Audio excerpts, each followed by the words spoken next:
সনাতনী ধর্মের উপর আঘাত, রামচন্দ্রের ছবি দেওয়া পতাকা ছিঁড়ে ধর্মীয় ভাবাবেগে আঘাত করা এবং পুলিশি নিষ্ক্রিয়তার প্রতিবাদে শনিবার সাঁইথিয়া বিজেপির পক্ষ থেকে একটি ধিক্কার মিছিল বের করা হয়।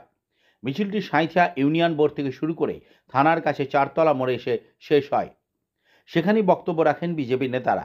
এই কর্মসূচিতে উপস্থিত ছিলেন বীরভূম সাংগঠনিক জেলার বিজেপি জেলা সভাপতি ধ্রুব সাহা, দুই সম্পাদক কৃষ্ণকান্ত সাহা ও বিশ্বজিৎ সাহা, জেলা যুব মোর্চার সাধারণ সম্পাদক সমরেশ ঘোষ, অন্যান্য নেতা কর্মীরা।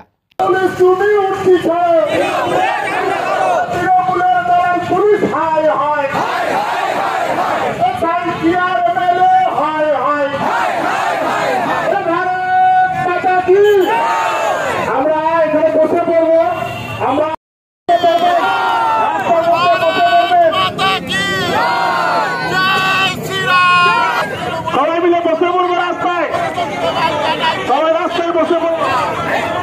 যারা আজকে আমরা সাঁইথিয়া শহরকে স্তব্ধ করে দেবো, আজকে আমরা সাঁইথিয়া শহরকে স্তব্ধ করে দেবো। আজকে তৃণমূলকে দেখিয়ে দেবো যে সনাতনী জেগে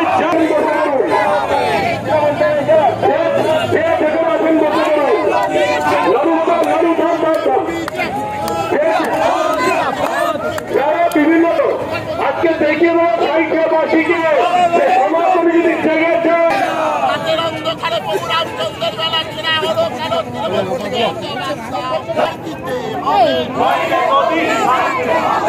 জবাব তোমায় দিতে হবে। রাতের অন্ধকারে প্রভু রামচন্দ্রের বেলা ছেড়া হলো কেন? তৃণমূল প্রবেশ জবাব দাও। রাতের অন্ধকারে প্রভু রামচন্দ্রের বেলা ছেড়া হলো কেন?